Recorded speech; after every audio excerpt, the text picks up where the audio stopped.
Okay. Uh, Good afternoon, Judge. My name is Lucy, and this is my partner, Ezra. Today we will be arguing for the pro side. We believe that everyday regular police should not have guns. Therefore, we support the following plan.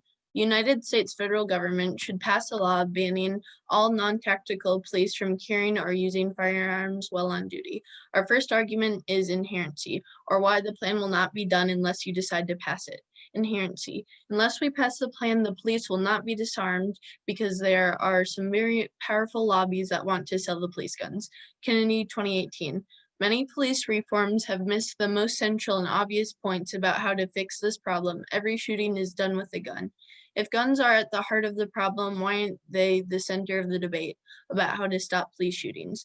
When you follow the money, the answer is simple. There are over 1 million police officers in the United States. Nearly every officer carries at least a pistol, and some of them also carry rifles and shotguns. As a result, police departments are some of the biggest buyers that gun companies have. Gun companies spend hundreds of millions of dollars to sway the public and politicians to believe that all officers need to be fully armed at all times. The advantage to passing our plan is that it would greatly reduce the amount of shootings in the U.S. Therefore, we present advantage one, stopping gun violence. Our first argument is the uniqueness or an explanation of why there is so much gun violence in the U.S. Uniqueness. Simple statistics show that arming the police with guns makes shootings more likely. Barton, 2020. There's a simple argument against arming the police. The more guns there are in society, the more likely there is to be a shooting. We know that there are roughly 1.2 million police officers in the United States. 99% of them will carry at least one firearm, and many of them will have several. Based on the different types of officers and the equipment they carry, we estimate that the average amount of firearms carried by officers is 1.6 per officer. That means that in total, the police have nearly 2 million firearms. This number is just a number until you think about what it means in practice. In the real world, there are 2 million more guns out in the community than there needs to be. All of them are a second way from being used at any given time. With 2 million guns, if only 1% of them are used in a year, that's still 20,000 shootings, 20,000 more killings or injuries than there should be. It should be clear by this point that it is not about the training or rules that we need to worry about. It's the tool. More guns mean more shootings, period. Our second argument is the solvency, or how passing the plan would help reverse this trend. Solvency. Disarming police would lead to safer communities by preventing police shootings. Other countries with unarmed police prove unarmed police are more effective. Nowak, 2016. Police have to hand over their weapons to make the U.S. a safer country. It's a policy that seems to work well for other countries. In Britain, Ireland, Norway, Iceland, and New Zealand, police are unarmed while they are on patrol. Only special tactical police have firearms. In Iceland, 1/3 of all citizens are armed, but police officers are not. When police shot a man in Iceland in 2013, it was the first time police had used their guns to kill a person in the history of the country. In Ireland, most police officers do not even have gun training. Despite that, Ireland has much lower crime rates than the United States. In Britain, 82% of police do not want to be armed. Sadly, we know from the experience in America that having armed officers does not make a safer society. Manchester Chief of Police Peter Fay said after 2 of his officers were fatally shot. Last year in Britain, there was not a single person killed by police. 1/3 of British police officers said they have feared for their lives while on duty, but they are still. In New Zealand, a professor's study showed that it's more dangerous to be a farmer than an unarmed police officer. John Buttle calculated that it's safer for police officers not to carry weapons. His research concluded that arming the police would lead to an arms race with criminals and a spike in shootings. Norway has also stuck to the tradition of unarmed police. Despite a terrorist attack in 2011, far-right gunman Anders Breivik attacked a Norwegian summer camp and killed 77 people. So far, the tradition of unarmed police officers has proven to be stronger than the fear of terrorism. Our third and final argument for this advantage is the impact or explanation of how common and harmful this gun violence's impact. Nearly 1,000 people are shot to death by police each year, and 3,000 are shot but not killed. Over 2020, police killings are once again headlines in the United States. It is not hard to see why so many people are angry. 1,004 people were shot and killed by U.S. law enforcement officers in 2019. Many of them were African American. There is no official government record of how many people have been shot and injured by U.S. police. The numbers show that overall, for every one person shot and killed by police, there are 3 others who are shot but not killed. This data suggests a shocking combined total of almost 20,000 people either killed or injured by police firearms in just 5 years. Okay, so all of the evidence in the 1AC predates the struggles that just happened at the Capitol. Would it have been a good idea to not arm the police at the Capitol who are fighting white supremacists? The thing is that at the Capitol, weapons weren't used against these people, and as we've seen in the cards, that they've been used mostly on African American people, and there were not African American people rioting at the Capitol, so I think it would have happened just the same. Okay, that's fine. So the plan text specifies that you ban all non-tactical police from carrying firearms. Who does that include? Can you state the question again? Yeah, your plan text talks about how you ban non-tactical police from carrying firearms. Who does that include? Let me check my evidence. So, well, based on what my cards are saying, I think it means, I think it's including all like local police officers who are, Alright. yeah. Okay, that's fine. And then the last argument here, the impact card. Nearly 1,000 people are shot to death by police every year, and 3,000 are not killed or are shot but not killed. If we win an argument about how white supremacists are deterred from attacks in the status quo by police being armed, is there a way for us to outweigh this with white supremacist violence? Can you restate the question or Okay, are you prioritizing probability? Impact calculus. What's the most important way to weigh impacts in this debate? I think the most important way is to stop police violence from happening, period. So just removing the amount of deaths that are happening by police. Okay, that's fine. Is anyone not ready? I'll be starting on the uniqueness arguments and then going on to solvency. First, non-unique. The amount of police shootings in the US is caused by the high amount of gun violence in America in general, not because police have guns. Winkler 14. Police officers in the US kill far more than similar countries like Canada, Japan, and Germany, where armed police officers might go an entire year without killing anyone. How do we explain these differences? America has a much higher rate of gun violence in general, nearly 4 times as high as the next highest country. Conflicts between civilians themselves are more likely to lead to deadly, violent encounters. Police are going to be in situations where they need to use their guns to stop a situation far more often than police in other countries. Next, also on uniqueness. Guns are not the driving cause of unsafe policing. There are many other factors that are more important. Clower 20. There are many factors involved in police violence. Police officers have protections under the law that regular citizens do not. Punishing police when they do wrong is rare, and it leads police to believe that they can get away with riskier actions without punishment. Second is union protection. Unions hire lawyers and lobbyists to get laws changed in order to protect police. Police will stand up for them as a group, and they can apply serious political pressure to remain ungoverned. Third is police militarization. Arming the police with better equipment has been increasing over the last 20 years.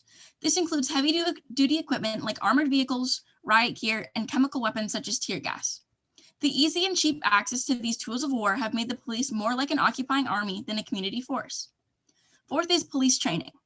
Most police departments have chosen to embrace a training series called Warrior Mindset, which encourages police to think of themselves as warriors doing daily battle with bad guys on the streets of America. If you see everyone you stop for a broken taillight or having a beer in public as a potential enemy to be fought, you're going to be more likely to go into these situations with an aggressive mindset. This aggressive mindset will make violence more likely than it has to be. Fifth is officer biases. Police officers are only human, and like any human being, they have biases they bring with them to the job. Depending on what group the officer is from, they may have biases based on race, ethnicity, gender, sexual orientation, age, income level, and so on. Without training and accountability for these biases, officers may never realize they have them or attempt to solve them. As a result, officers will be using their power to harm and over-police the more vulnerable members of our society. Focusing on only one of these topics is unlikely to solve the crisis of police violence in the US, since police can always just change their methods or not be held accountable when they don't obey the rules. Now onto the solvency arguments. Turn. If the police are disarmed, then people will buy guns to protect themselves, making communities more unsafe. Kelsey and Wareham, 18. The most important role people think the police provide is keeping the community safe. If people believe the police cannot keep them safe, they'll turn elsewhere. Americans believe that a gun is the trump card in an armed conflict. If police don't have the trump card, then people won't believe the police can protect them, and so they'll get a gun for themselves. Guns bring more danger than safety. Taking guns away from the police could actually put more guns into communities because people will buy guns to protect themselves. Civilians don't have to do a minute of training to buy a gun. Police have certainly had problems with using their firearms responsibly, but untrained civilians with their own biases are almost certainly going to be worse. Our second no solvency argument is that other countries with armed police prove that arming the police is not the reason why there are shootings. So passing the plan will not improve community safety. That's Matthews 18. There are many countries where police are armed. In these countries, the number of shootings by police generally range from 0 to 10 per year. America's police are still 50 to 300 times more likely to shoot and kill a citizen than these other countries' police are. So arming police with guns cannot be the reason why American police are killing so many people. The argument by those in favor of disarming the police rests on the idea that if the police were not armed, then criminals would not buy guns, and so civilians would not have any reason to be armed. The problem with this argument is that it's about 100 years too late. Citizens are already heavily armed, so criminals feel they need to be heavily armed. Therefore, the police need to be armed in order to stop these criminals. I'm open for cross.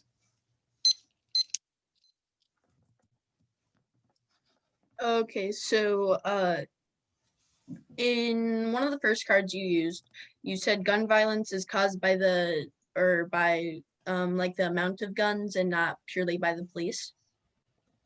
Are you talking specifically about our uniqueness arguments? Yeah. Okay, yeah, the first card. Okay. Our argument is that the police having guns is not the reason why there are so many people that are killed through guns in the US. Okay. So then are you saying it's okay how much violence is going on in the police station by guns? And so it's not a big deal? That's not the argument we're making. We're not saying that it's not a big deal. We're saying that your specific plan is not going to solve these issues. And why is our plan not going to solve these issues? That's what our cards are specifically talking about. So our first one says that it's just because the high amount of gun violence in general is the reason so many people are killed, not specifically because of the police. And these are specific examples of other countries like Canada or Japan or Germany, where those police officers are armed, but they're only 0 to 10 like civilian deaths caused by police. So there's no reason to believe that it's inherent to the police being armed. It's just America and the current gun violence in the country.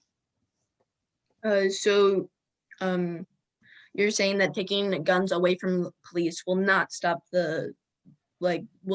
even like a partial amount of gun violence, and it'll not a substantial amount at all. No, okay. And you're saying that because you think civilians will be more violent now because they will feel the need to have guns? Sure, that's one of our arguments. That's one of our solvency arguments. Like if there's no police with guns to like supposedly protect against criminals, then there are so many citizens in the US that already have guns. There's such a mindset of the only thing that stops a bad guy with a gun is a good guy with a gun. So that just increases the number of people who have guns within the country. And they think that if the police aren't going to protect me, I need to protect myself by having my own gun.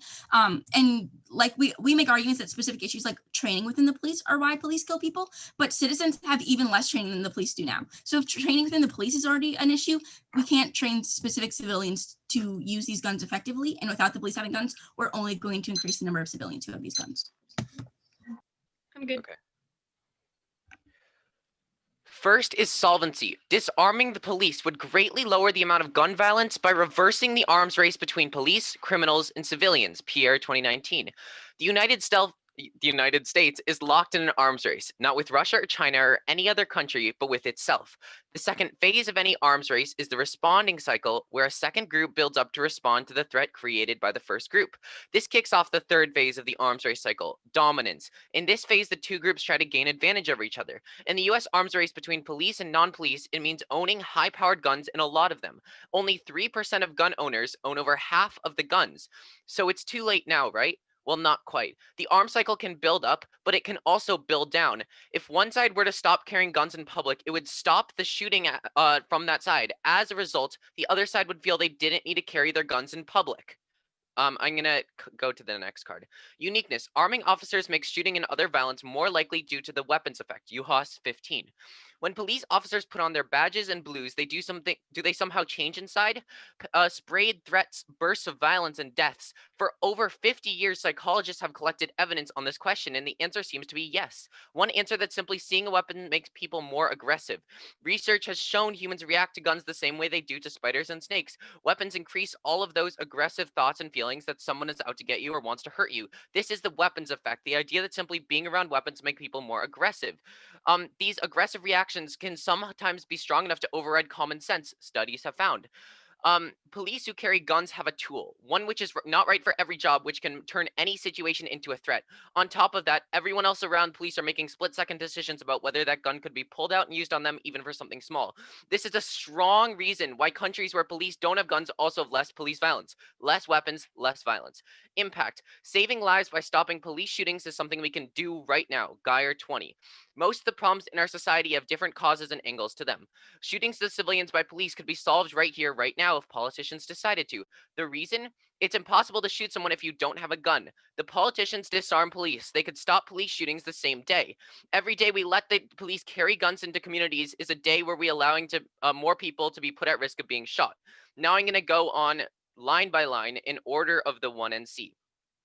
So in their first card, Winkler 14, their warrant in that card is that police need guns to be able to solve problems they encounter. Now the affirmative is going to say that we don't think that's true. Like my second card said, the guns that police have is a tool that's not right for every situation. It's a tool that can escalate problems, and it only leads to more violence. Now their card isn't true because a gun is not a tool that the police actually need. Now, in their second card, their Claire 20 card, they number one, we don't need to solve for every single case of police unsafe policing, like they kind of imply we have. Let me look at it. Yes, there are other factors, but if we can reduce the scale of unsafe policing and the scale of the amount of people that die, that's a good thing. We're keeping people alive and stopping people from dying. Next, in their Kelsey and Wareham 18 card, their argument is that people believe police cannot keep them safe. People already do not trust the police. Like you said, American police are dangerous. The US has far more guns per capita, and it's already the most dangerous place in the world for gun violence. And because there's so many guns right here, there's so many people dying from guns. And people already believe the police cannot keep them safe. And then on their last card, those other countries don't have as many guns, like Ireland. That's from NOAC 16 from the 1AC. In Iceland, lots of citizens have guns, but there are still fewer shootings. And the negative, that's time, but overall, the negative legitimizes police violence. I am open for cross-X. Okay, you're good? Yeah. Oh, that's the wrong timer. Okay. So you say that you like reduce the scale. Like, do you have any specific warrants about how taking away guns, like there's specific warrants for how taking away guns reduces the scale even somewhat? Yeah, so the first, the one I just read stops this sort of cycle between the police having more guns and the civilians having more guns. And one of the warrants in that card is that a cycle can be reversed. And then also in the 1AC, so you're just saying it's based off of the weapons effect? That's like your only reason? there's also that, let's see, the simple statistics in Barton 20 show that arming the police with guns makes shootings more likely. Is that a card from the 1AC? Yep, and then I also cited in the 2AC the NOAC 16 card that says that in other countries with unarmed police, prove unarmed police are more effective. Okay, but did those other countries that you're citing, did they previously had armed police and then they got rid of them, or did they from the beginning have unarmed police? It didn't specifically say that. We just think that less police with guns means less violence. Okay, so do you have any past examples of like a country that had an armed police force and then got rid of like the weapons that the police had? I mean, I don't think there are any examples of that, whether proving that it's bad or it's good.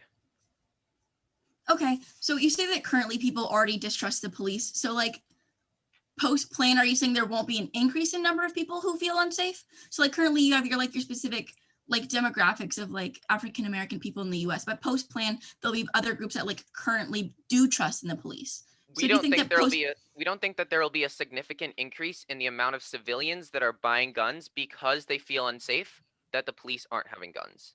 why don't you think that? Because no, like a lot of people already don't trust the police. We don't think that any change in how the police work will change how much people trust the police. Okay. The order for the 2NC is going to be the no or the turn, then the no solvency argument.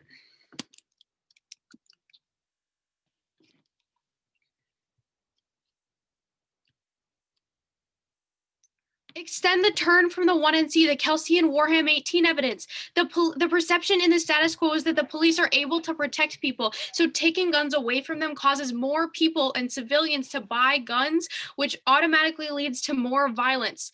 The argument from the 2AC is that people already don't believe in police legitimacy, but we would argue that the people who do not believe in police legitimacy are not the ones who will get the guns if the police demilitarize. It'll be white supremacists, it'll be domestic terrorists, it'll be people who do believe in police legitimacy in the status quo. I'm going to read the solvency turn evidence right now. Solvency turn. Disarming police will leave society unprotected from the most dangerous threats. That's long 17. Society has very real threats: armed criminals, terrorists, drug traffickers, organized crime. Without a gun, how can police hope to stand a chance at protecting civilians in this situation? Arming the police is the only way to be able to stop or deter the worst people in our society. Without armed officers, there will be no real barrier between those violent criminals and the people they would otherwise harm. Terrorist attacks, shootings, and other forms of violence will always be a part of society. A well-armed police force is our best bet at stopping those problems before they exist and go too far. This card and the card from the 1NC also answer the Matthews card about an arms cycle, which like the police buy guns, so everyone else does too. The 1NC card made an argument that that it's already too late. The 1NC no solvency argument was that it's already too late. Criminals are already armed here. They've been armed for 100 years. It's way too late for us to try to take those guns away because they already have them. So by taking away guns from the police, all it would do would make us all unsafer without actually like solving for the criminals who have them. I'm going to go into the no solvency argument here. No solvency. Disarming police will not reverse the arms race in the US because there are other more important factors that are causing it than police with guns. Phillips 20. In the United States, it is very easy for civilians and would-be criminals to buy high-powered firearms. In many states, there's very little regulation on who can buy what kind of guns. Civilians are able to purchase firearms that are nearly the same power as the government.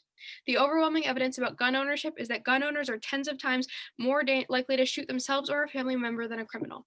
As long as criminals or the military have guns, it will be impossible to reverse the civilian buildup of guns. The 2AC made this argument that we legitimize police violence and that they are able to solve police shootings. We don't have to win that they don't solve those things or that solving those things wouldn't be good. All we have to win is that the world of the app is worse than the world of the status quo, because if we disarm police, that means that other groups like criminals, terrorists, white supremacists will have more weapons and will not be deterred from committing crimes. And the impact of that outweighs the impact of the AF because it's bigger, and because having more white supremacist threats and having threats that are unregulated automatically leads to more violence against people of color and makes the impacts of the AF worse because the people committing those crimes cannot be regulated in any way by the government, which outweighs because it's bigger. It affects more people. We just saw white supremacists at the Capitol causing problems and like posing a threat to our society. So we need like a deterrence effect to stop them. It's a higher probability because the thing that just happened at the Capitol proves that it will happen, and it just happened, and it will happen more now. And it has a shorter time frame because, again, the election provides a brink argument. It proves that it's going to happen right now in the status quo. It just happened. They're planning more for Inauguration Day. White supremacists are an immediate threat to our society. So disarming the police takes away any chance of solving them and means that the impacts of doing the AF are worse than the impacts of not doing the AF. I'm good for cross-ex. I set my timer for 1 minute last time, 2 minutes. Okay, cool. That's important to know. Are you open? Yes. Okay, so your argument has somewhat shifted into specifically white supremacists will be the ones that are causing more violence, right? So we're making an argument that police militarization is important for deterrence of white supremacists, domestic terrorists, terrorists in general, like people who would threaten security and who would also threaten people of color. So do you think white supremacists are scared of the police while they have guns? Not necessarily, but we would make an argument that there is at least some kind of a deterrence effect. In a world where police were not trying to stop these people, they presumably could have gotten all the way into the middle of the Capitol. They could have gotten to the senators. Like the event at the Capitol the other day proves that they will try anything, and the only people who can stop them are sometimes police, even if that's not ideal. Okay, so were any white supremacists, Trump supporters shot by the police at the Capitol raid? Wasn't there at least one? So did the white supremacists keep trying to infiltrate the Capitol after that shooting took place? Yes, but there's not really any evidence that that news had gotten around to everyone at the time. And also, we would argue that even if that was really bad, they would be more emboldened in a world where police were unarmed and not fighting back against them. The other argument I think is important to note is that they were surprised by the police backlash against them, which will presumably incur a deterrence effect in the future, and means that because police had arms at that point, in the future, there will be less white supremacist violence. Okay, were those police at the Capitol regular police, or were they heavily geared police, like tactical police? They weren't all tactical police. There were normal police as well. Okay, And then go for it. my last question is wait, so why isn't the arms cycle irreversible? Yeah, so we've made an argument in the Cardinal 1NC that says that in the past 100 years, I can finish this question, criminals have armed themselves. So at this point, the illicit arms trade is too widespread to get arms away from criminals. And so it's try or die negative to avoid letting the fact that armed criminals exist be a threat to our society. Got it. Okay, I'm ready for the 1NR. It's going to be on uniqueness. I'm going to start with a couple of cards and then do more line by line after that. Anyone not ready? Okay.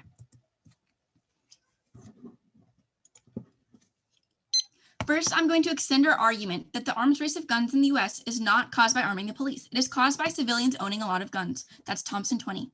Americans are more likely to own guns than their peers. There are 270 million guns owned in the US, nearly 265 owned by non-police for every one gun issued to a police officer.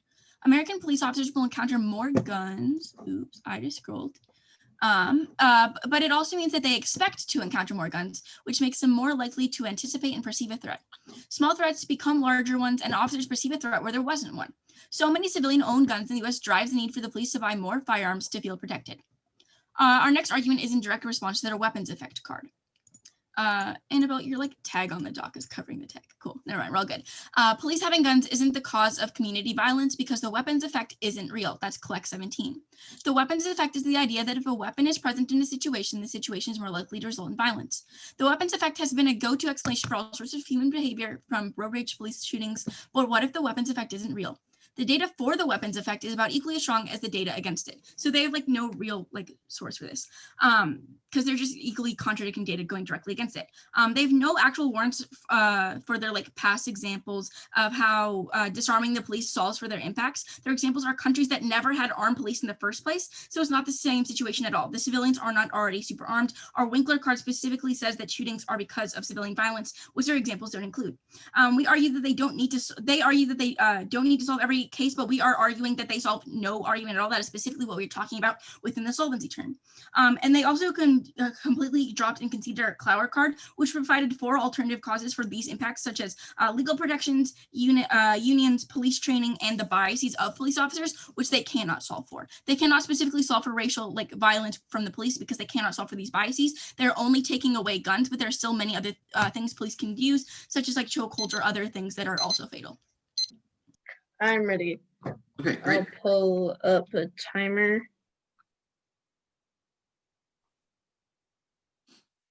Okay, starting now. So Judge, you should vote F because our plan will solve police violence and police gun violence that is happening. So I'm just gonna go over our plan quick, which is to take guns out of police hands. And so now I'm using impact card that I read in the 1AC. So nearly 1,000 people are killed or people are shot to death by police each year, and 3,000 are shot but not killed. So that is 4,000 people being injured by police, and that is a huge deal. And so that is why you need to vote F, because we will take away that amount or the amount of people who are shot, and we will save lives. This also means that we will be saving African American lives, and this will reduce the amount of African American lives lost due to police violence. So in the card it says 1,004 people were shot and killed by U.S. law enforcement officers in 2019. Many of them were African American. So that so that makes it so that we are saving African American lives, and that is very important. So they were their big piece of evidence that they're using against us is that people will start buying weapons now if the police don't have any, because they'll feel like they need to defend themselves. So specifically, they said white supremacists, which they can say this all they want, but white supremacists already have weapons, and they have no evidence stating that they don't have weapons already. It's just kind of general knowledge that they do, and so they there are already violence happening like that, and with the police, when they remove weapons, they will have or there will be less violence from the police, and so that reduces the violence drastically, because the white supremacists already have weapons, so that argument does not matter. So vote neg. And not neg, vote F. Okay. There. I'm good to go. I don't need that. That's fine. Okay. Okay. Is everyone good? Top level, we're going to win that the world of the affirmative is worse than the world of the status quo. We outweigh on magnitude because domestic terrorism and violence from white supremacists happens more in a world where police deterrence doesn't happen. Your ballot should have 3 pieces of evidence on it. The first one is the non-unique card from the 1NC, the Cloward 20 evidence, which says that the reason the affirmative has absolutely no chance of solving is because police unions, police training, and already implicit bias are the reasons for police brutality in the world of the AF. They only take away guns. They don't take away tasers. They don't take away batons. They do not take away other weapons that cause violence as well, which means there's no possible way for the AF to solve police brutality because police still have the incentive from unions, training, and bias to commit these acts. The other 2 pieces of evidence you need are the turn cards. There's the Kelsey and Warham 18 evidence, which says that the perception in the status quo is that the police protect. We are winning the argument that taking guns causes white supremacists and domestic terrorists to buy weapons because they believe that they have to protect themselves when they do not have police to fall back on to protect them, because they still have faith in police in the status quo. We don't have to win that BIPOC do, we just have to win that the right will arm itself. The other argument that you need to have on your ballot is the turn from the 2NC. It's the long 17 argument, which says that armed criminals, terrorists, drug traffickers, organized crimes, and shootings all are threats to our society. We need the police because they deter those crimes from happening and because they are able to protect from people who legitimately threaten our society. So that means you automatically vote neg on the fact that we outweigh on magnitude because domestic terrorism and white supremacy outweighs. We outweigh on time frame because there's a brink argument. It's happening right now. We just saw it at the Capitol. It'll continue to get worse until it stops. And because we outweigh on probability because the stuff at the Capitol also proves that it's 100% happening now. They can't solve for police violence, but they do exacerbate domestic terrorism and white supremacy. First, my partner said that just reducing the scope of police violence is good. Like the Pierre 2019 card said, guns are a tool that don't fix anything. They only serve to escalate conflicts. Now, this means that guns aren't helping anybody. These guns that the police have aren't doing any good. And just giving them will increase violence. It means that more people will die. So even if there are alt causes, it still means that more people will die if they have guns. So reducing guns means that less people die. And like the 2AC said, 3% of Americans own over half of the guns. It will just be these people getting more. This is, again, PR 19. Going on to white supremacists and the other groups they mentioned in the 2NR, the only dangerous thing that the neg has talked about is these groups. These people will not cause even more violence, and the Capitol proves this. They conceded that no one that doesn't currently have guns will get new guns, so no more violence, because the white supremacists and these people on the right and these criminals are the ones that already do have guns. So they're not having 2 guns won't significantly increase the violence. And the weapons effect. Their own cards prove it's real. They said in the 2NC that the police will expect guns, so they'll be more likely to bring guns into the community. I forgot which card that is. I can. This proves the weapons effect. Oh, that's UHOS 15. Just because the other countries haven't previously had armed police, it doesn't mean it will go either way. It just means we don't know yet, which means whoever's logic is better is more likely to happen. As I explained, this would decrease the amount of weapons and the amount of violence. And finally, if we win that the weapons effect is real, it means thousands of fewer people will die in the hands of police. That's over 1020. And because of the weapons effect, that means less people will die in the hands of civilians. That means we are stopping thousands and thousands of people from dying. Anything above that is legitimizing police violence.